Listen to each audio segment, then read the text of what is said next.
I know you heard me on the radio. Flexing. She loved the sound of my voice, it's the best thing. Daydreaming of the jazz all day.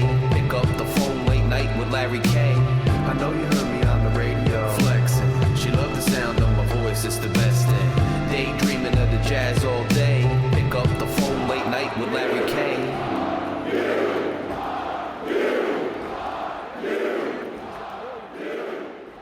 Rutgers Scarlet Knights fans, welcome to another episode of Night Watch. I am your host, Larry K. We are in the dog days of summer, fighting through to get to our football season, much anticipated this year. Training camp well underway, and we've gotten some reporting out of there, but not a ton.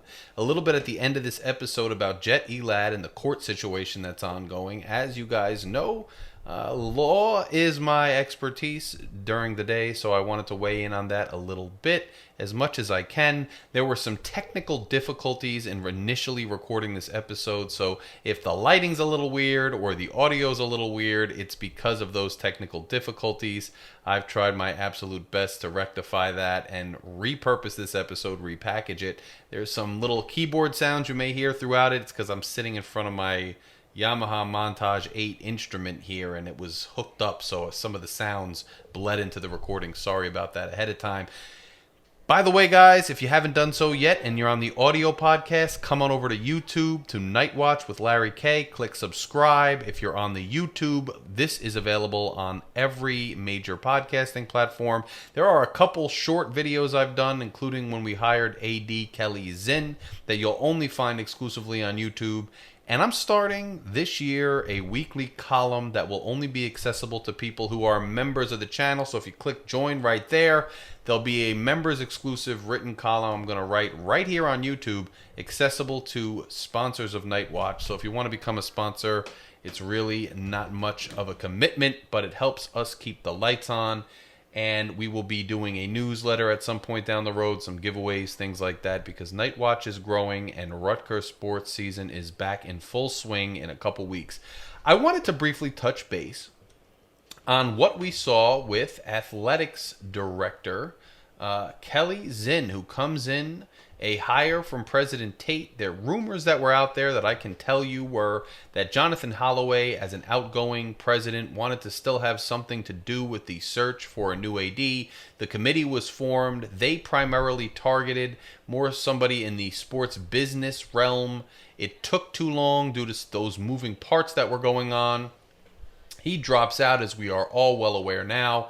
President Tate comes in. He says, look, I see where you were going with this, but I have somebody in hand, somebody I'm familiar with, somebody I have experience with that I believe in, and he goes out and he makes the hire. Keli Zinn will be the athletics director for Rutgers. Something we've never really seen in my lifetime as a Rutgers fan anyway, is that the president and the AD are now 100% going to be on the same page, no question about it. No, ifs, ands, or buts. They know each other from before. They come from similar backgrounds, both in the SEC, and they're coming in with a shared vision for Rutgers sports. I thought it was really telling when they asked President Tate, what's your goal, for the athletic program, and what's your vision? He just goes, win. He laughed and he said win. And then he referenced a bunch of other things about Rutgers, going back in history. If I had asked you in 1940, would Rutgers have the type of research budget that it has now? If I had asked you at this time, would Rutgers have the medical school and be this sprawling state institution? Basically insinuating that all things are possible. And even if we're standing there at this point in time, looking out and saying, well, I don't know if it's possible that Rutgers could have a perennial winning, championship caliber athletics department. Wait and see what we can do. Now, he brings a lot of experience, again, from LSU and the SEC. Keli Zinn comes in with equal shared experience. And I thought her background, she worked at Maryland. She worked at West Virginia, which is her alma mater, 2 stints there. She was dealing in compliance. She was dealing with, financial issues with compliance in those jobs. So she has extensive experience. And I think when they asked President Tate, too, we went away from the kind of sports business thing and the money raising and went back into the traditional athletic director. What, was behind that? Do you feel we lose anything? I think it was Steve Politi maybe who asked, we thought maybe the money person would come in and hire the sports academic person, but you went in and got the traditional university sports person. Now are you going to have to hire the money person? And Tate's answer, I thought, was really a great one. He said, I got best of both worlds, and I got everything under one umbrella with Keli Zinn, right? She has the experience with raising money. She has the experience, with managing money and with compliance, but she also comes from that traditional athletic director background at a major university, really a number of major universities with Maryland, West Virginia, and LSU. And I thought some of the things she said when interviewed were really telling, and I thought they were positive for me. First of all, you have the Southern accent, which a lot of times in Jersey, we're like, this person isn't going to get it. They're not going to be able to fit in culturally with Jersey here. But I actually found it refreshing from her. There's an emphasis on big-time sports in the SEC at places like LSU, at places like West Virginia. And she brings that mentality to Rutgers now. And not only does she bring that mentality to Rutgers from the viewpoint of the athletic department, but she has full buy-in and belief from the president of the university. And I don't believe that Rutgers, ever since it started trying to go big in athletics, I don't think Rutgers has ever had full buy-in and the full support of the university president and the athletic department on the same page as the president. I think that's going to be huge for us. So one of the things she said was, in asking, look, LSU is financed very well. Rutgers has a lot more state support and is a more of a tax, funded institution, and the university helps to fund the athletic department. So while that can be seen as a good thing, it's also a totally different animal where you're not self-sustaining as an athletics department. And how are you going to deal with that? And what's your vision for that? And I thought it was interesting that Keli Zinn said, look, I think it's a unique challenge, and they asked if the athletic department would be self-sustaining or profitable, and if that was something she foresaw in the future. And she said, look, I don't want to bite off more than I can chew. I'm paraphrasing. It's not exactly what she said. But she said she didn't promise lofty things that couldn't be had quickly. What she seemed to really get a good grasp of was she said that in this present landscape of college athletics, that student athletes really want to expand their personal brand and want to develop their personal brand. So in contrast to like the old Schiano pitch to recruits that, look, you're close to New York, it provides a lot of business opportunities and post-playing employment opportunities, she's saying, look at this media market. And New Jersey in and of itself is a huge media market, not to mention the fact that New York City's right there, Philadelphia's right there. Philadelphia, obviously there's competition with some of the schools in city and then Penn State. But New Jersey itself has a big geographic advantage, not to mention New York City and these surrounding areas and being in the Northeast generally. And she kind of seemed like she wanted to harness the geographic location and the amount of people and opportunities as a mechanism for student athletes to be able to grow their own brand. And I thought that was really nuanced and really showed a deep understanding of marrying, the uniqueness of Rutgers with the present college sports landscape. This is somebody who's coming from a school who had Angel Reese. Who you want to talk about personal branding and all the fame and all the things you can do with a prime-time student athlete prior to even going pro. Look at that. So she's got experience with it. And I just thought it was interesting that she was looking at this area as a way for student athletes to harness their own brand and grow it. And if you look at Ace Bailey and Dylan Harper, there were a ton of people coming to the games that were huge celebrities. There was a lot of fanfare nationally that even transcended just Rutgers, and it transcended even just this area. But being close to New York City and being close to such a mecca of people who want to be seen, who have the resources to be seen, who want to be involved with the next big thing, I think on an individual level, even if it transcends Rutgers, you can pull student athletes into this area if you have the right tools and the right vision for them, and sell the idea that they can develop their own personal brand right here in such an important metropolitan area in the country. Now, she said further, beyond that, you want to use those mechanisms to get individual student athletes in here, which is the basis for forming perennial winning programs. But that there's also a collective, glory to be had that student athletes are also still interested in if they can contend and win together.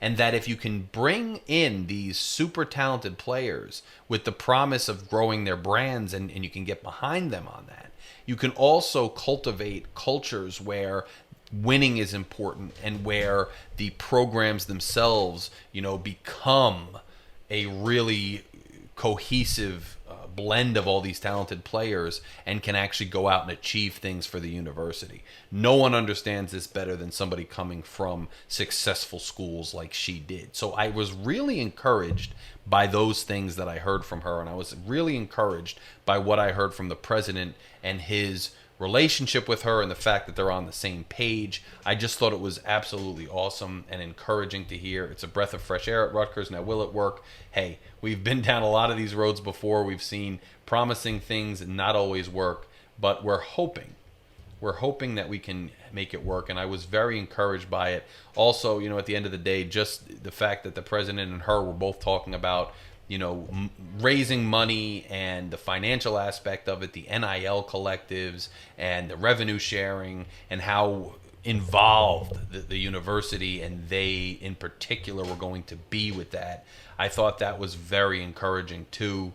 And it's a contrast from what we saw with the last athletic director, where we just didn't have that, right? I mean, we didn't have a participation of the university all on the same page with the athletic department in terms of really harnessing the revenue sharing, the NIL, the new landscape. And I think fully embracing that, understanding how to navigate it, coming from a place where it's heavily leveraged to do those things is going to be a huge boon for Rutgers sports in general. So I'm looking forward to it. Now we got to sit back and see how Coach Schiano gels with the new administration. I think it'll be fine, but when you have alphas in the room and you have a lot of big personalities, things can always happen. So let's see how that goes. Although, I know he and Pat Hobbs forged a relationship after the debacle that was the negotiation process between Hobbs and Schiano when he came back for 2.0. So I'm thinking it can only go up from there, right?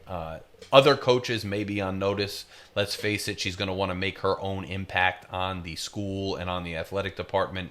And I have a suspicion that coaches that aren't getting it done are going to be on the hot seat relatively quickly. And she's got contacts, I'm sure, around the country from her experience. And we are going to see some names if and when that happens.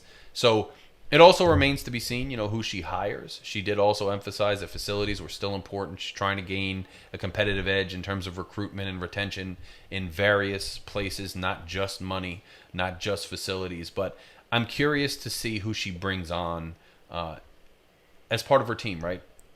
Because we were initially, Dave Anderson and I were talking about, are they going to go all out with the money people and then hire the AD, or are they going to go AD and then hire the money person? We're going to need personnel managers. We're going to need people managing compliance. We're going to need people managing the money. All of those things are going to be important.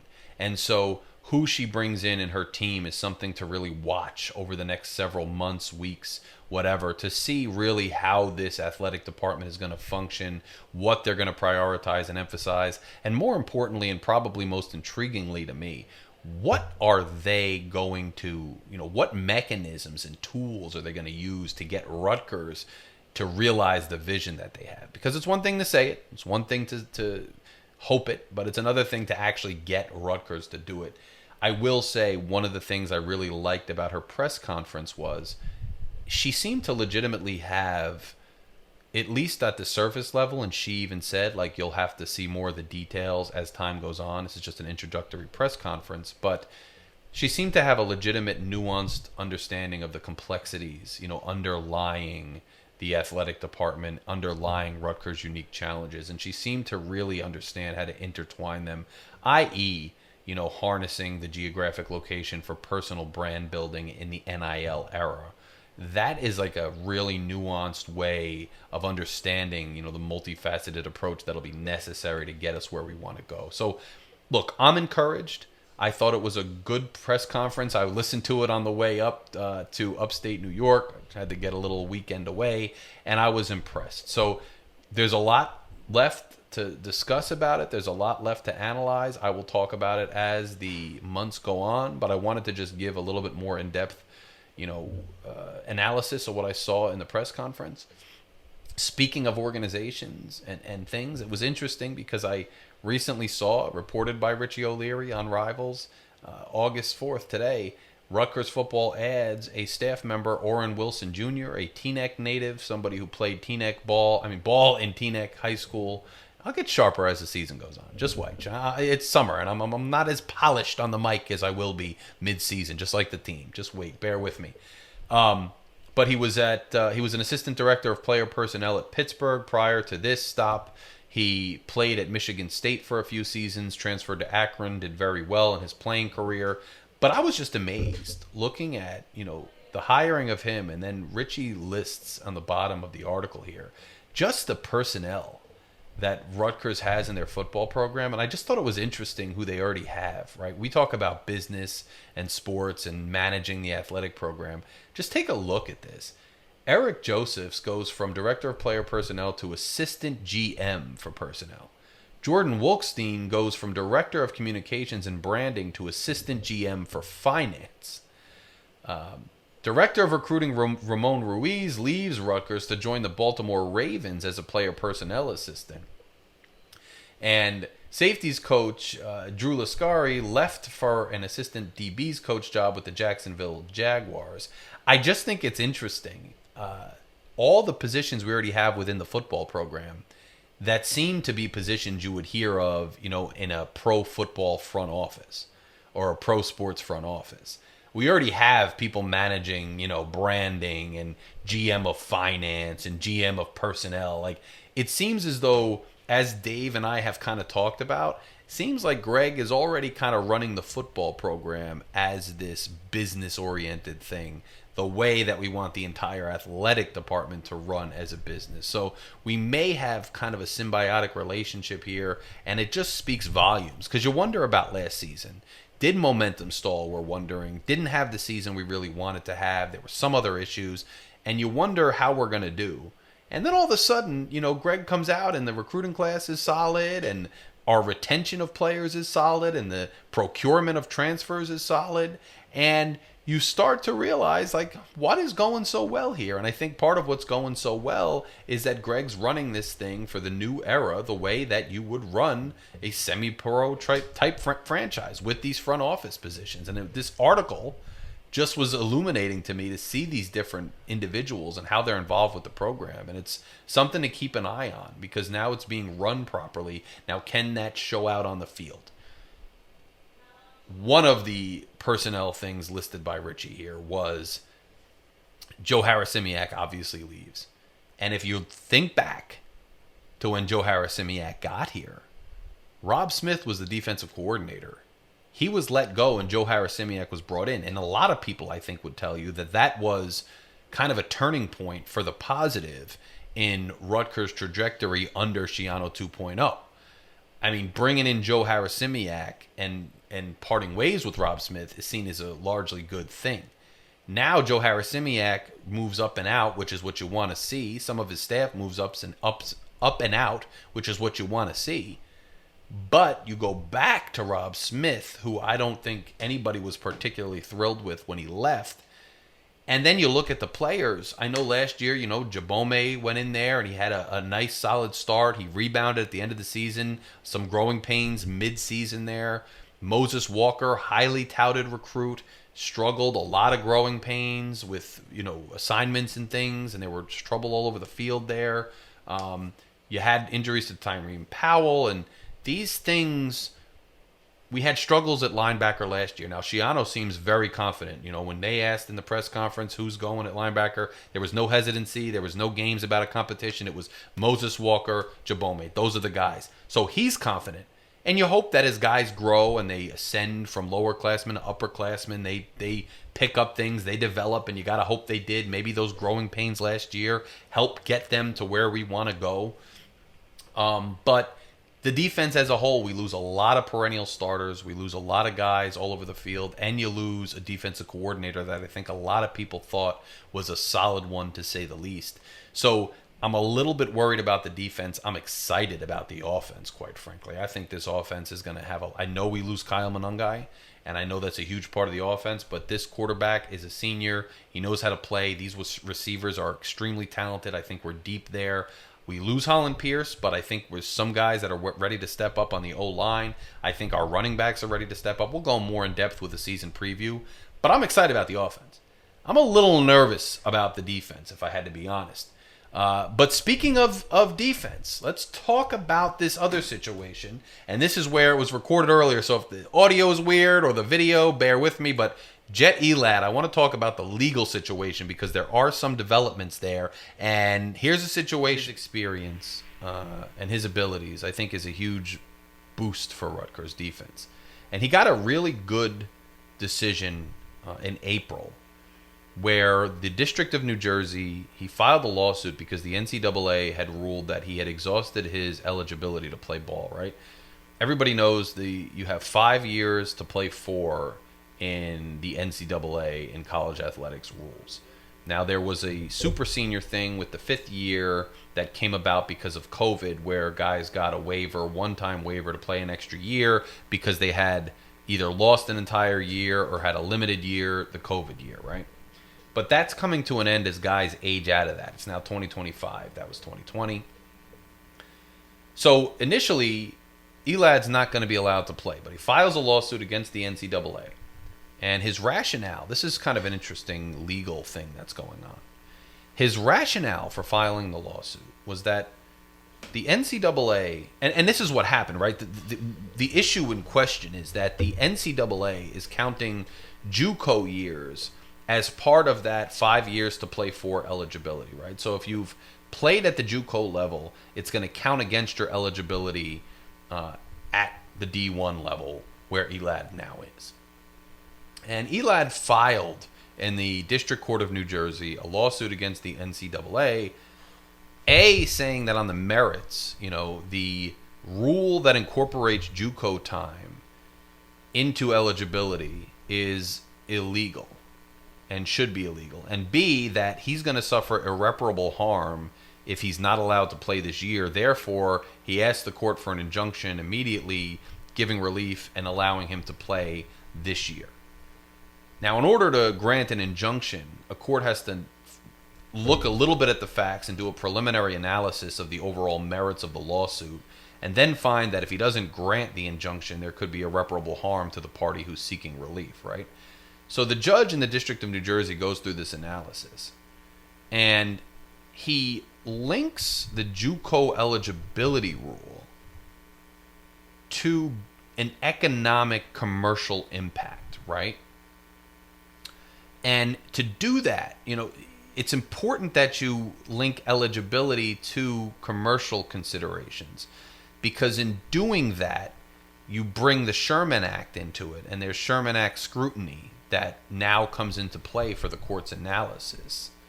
And what the judge basically does is says, by limiting eligibility for JUCO players, you're limiting their ability to earn money via NIL.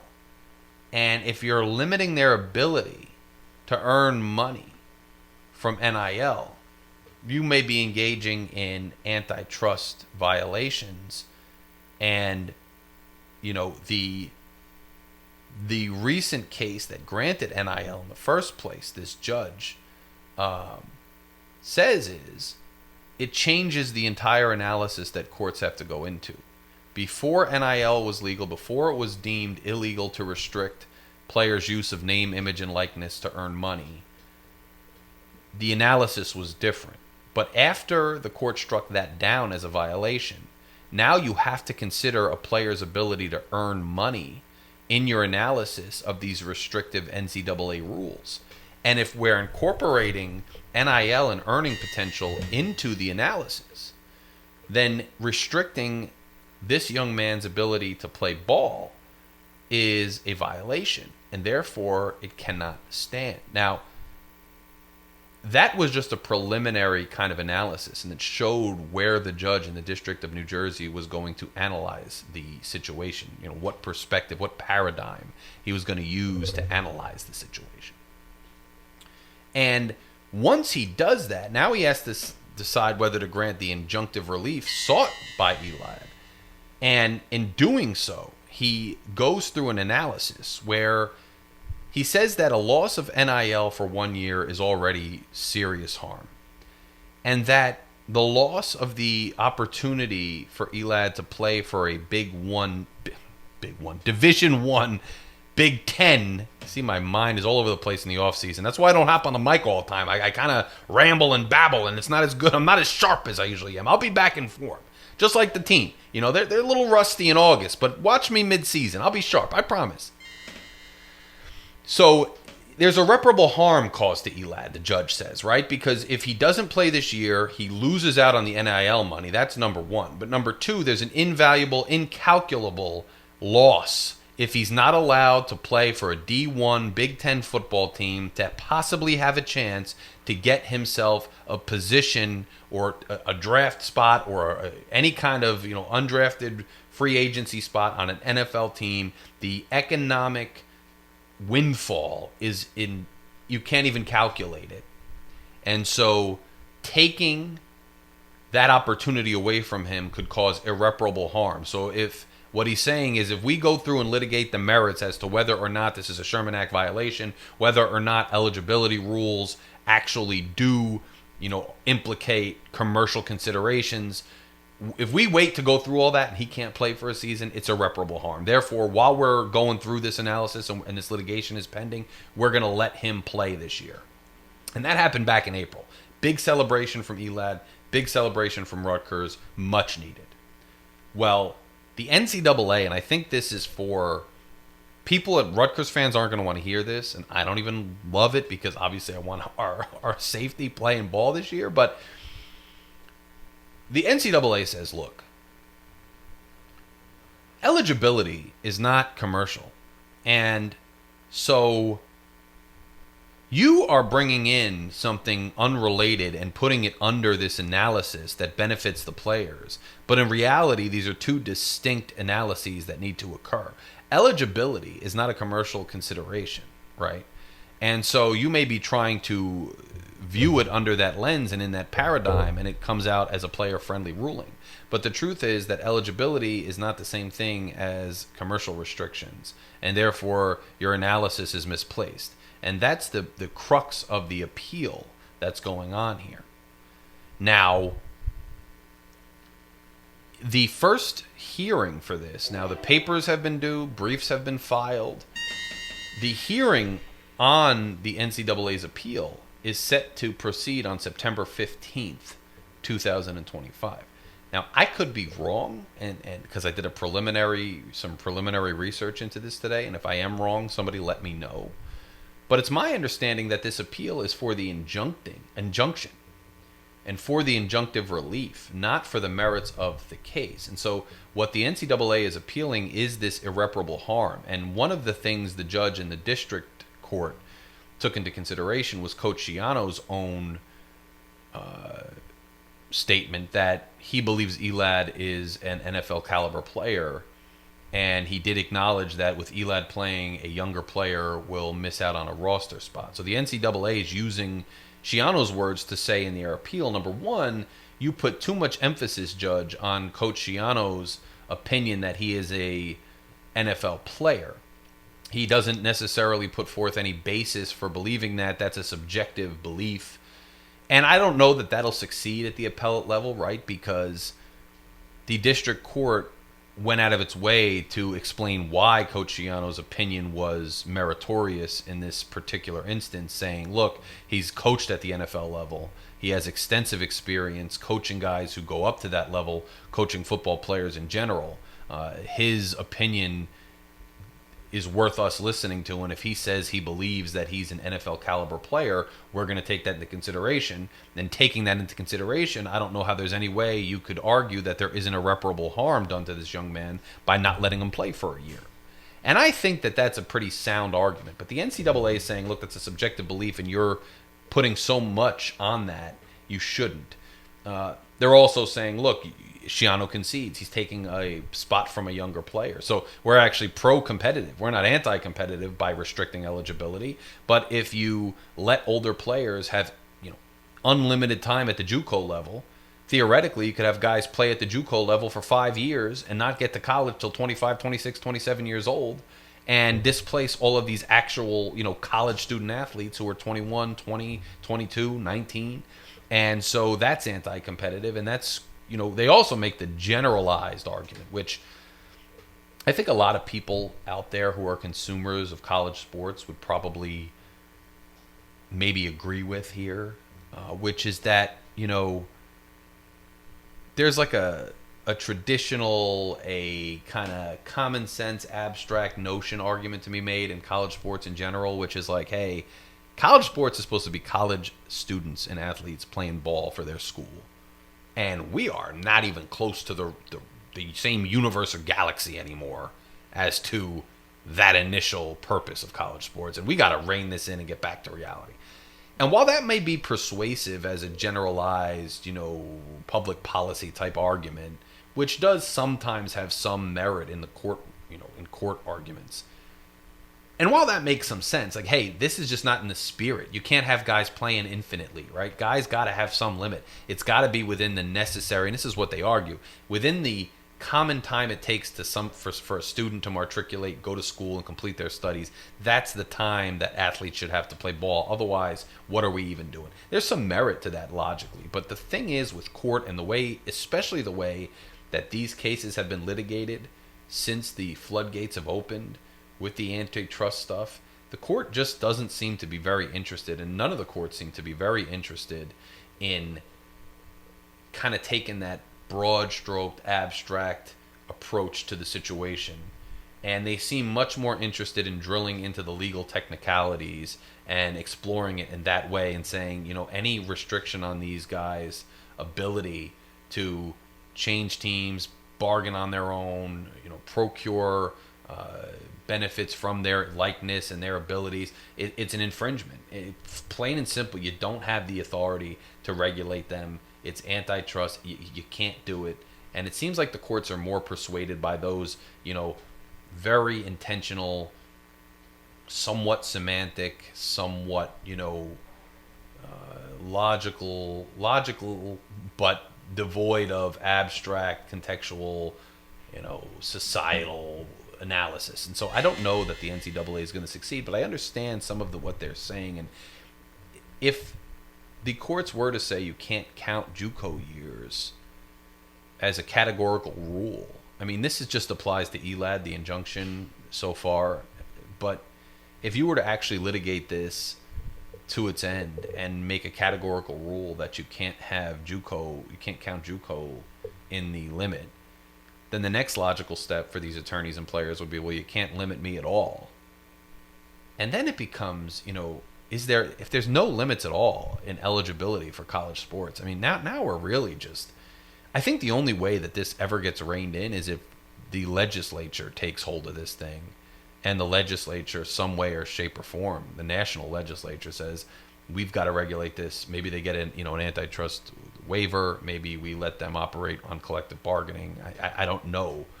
Here are the rules for it, because only they can take into this, this contextual, traditional argument into consideration. It does not seem like the courts are willing to do that, and maybe the court shouldn't. But that's kind of where we are. And if you look at the precedent here, there's an interesting, court history, right? So a Georgia case, Goldstein versus NCAA. In that case, the court denied the injunction and ruled against the athlete, ruling that the 5-year JUCO rules were non-commercial. It relied on O'Bannon versus NCAA, which was a Ninth Circuit case from 2015, and it distinguished eligibility from compensation rules, right? And Elad's case rejects that view, arguing that everything post-Alston blur the line. Where there used to be a definitive line between commercial interests and not, the Alston case blurs it, which is what I referenced before. Everything in this new era is a new frontier, and you can't analyze it under the old system anymore. And therefore, most of college athletics should be analyzed under a commercial lens. And when you analyze them under a commercial lens, almost every time you're going to have antitrust violations, anytime you really try to restrict an athlete at all. But Goldstein, in the Georgia case, they did try to draw that distinction to stop that slippery slope from happening. Elad just outright pretty much rejects that. Now, the other thing is, in the Elad case, in our case, there was economic experts kind of saying, like, well, this is the economic implication. And this is why there's a commercial consideration to be had with eligibility requirements, whereas the Goldstein case didn't get into the weeds like that. It seems like I just said, it's going to be hard to get out of that semantic, logical outgrowth that occurs how can you not say that there are economic implications to eligibility? There clearly, just in matter of fact, literal sense, there clearly are economic and commercial implications to eligibility. Now, stepping back a little bit, does it make sense why we have it? Yes. Is there a traditional argument to be? Yes, but there's clearly an economic impact. And if the courts are going to say any economic impact makes it illegal to regulate, well, then we don't really have any way to regulate it at all. Another case, Osuna v. NCAA, which was Tennessee in 2025, also denied relief, deeming the JUCO rules commercial status uncertain and finding insufficient evidence of market-wide anti-competitive effects on a quick look. And Elad counters that with a detailed record and expert analysis. So again, these cases were kind of quickly saying, again, in my abstract argument, hey, it's not the same, knock it off, we need eligibility requirements, see you later, not going to happen. But Elad and the court in New Jersey didn't see it that way. And that is more in line with some other cases. Pavia v. NCAA, that is the Middle District of Tennessee, 2024. Pavia granted preliminary injunction against the JUCO rule, same as Elad, finding it commercial and anti-competitive under the Sherman Act. Both courts emphasize NIL's transformative effect, with Pavia noting that restrictions on eligibility necessarily have anti-competitive effects in the NIL era.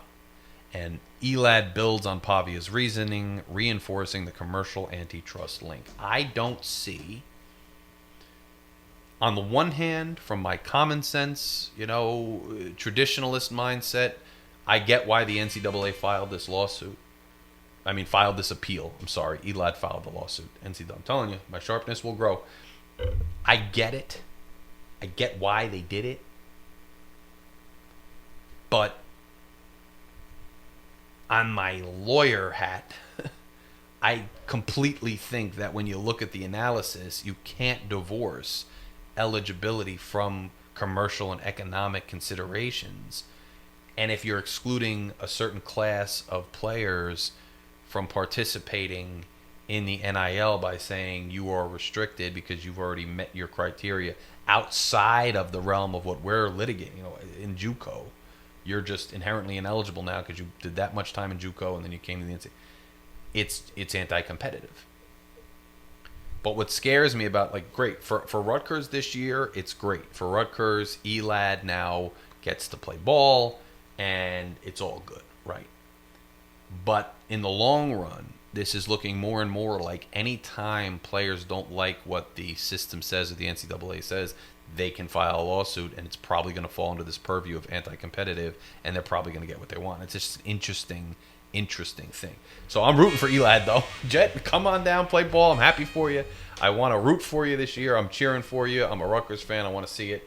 But a lot still needs to be sorted out, with this settlement that's going on, with this lawsuit, with all these moving parts. And I do think, to circle back, that with Tate, Shiano, and Keli Zinn, we have the right people at Rutgers to navigate these waters, and I'm excited and happy about that. But a lot more analysis and discussion needs to be had regarding the landscape of college sports, and I'm really curious to see what it's going to look like in 10 years. And I don't know what it's going to look like. And I don't know if I'm going to love it or not. But for now, this is where we are.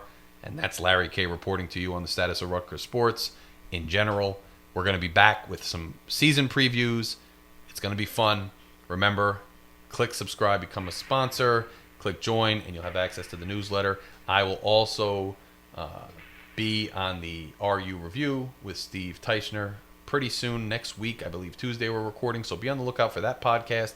And make sure you check out all the College Huddle affiliates. We will be with guests from the College Huddle throughout the season, previewing games. Those are my guys. I'm going to have a preview of our game against Ohio coming in advance of that game, too, with an Ohio podcaster. So looking forward to the season, looking forward to continued coverage and interacting with you guys. Keep it locked right here to Night Watch for all your RU content. Talk to you soon.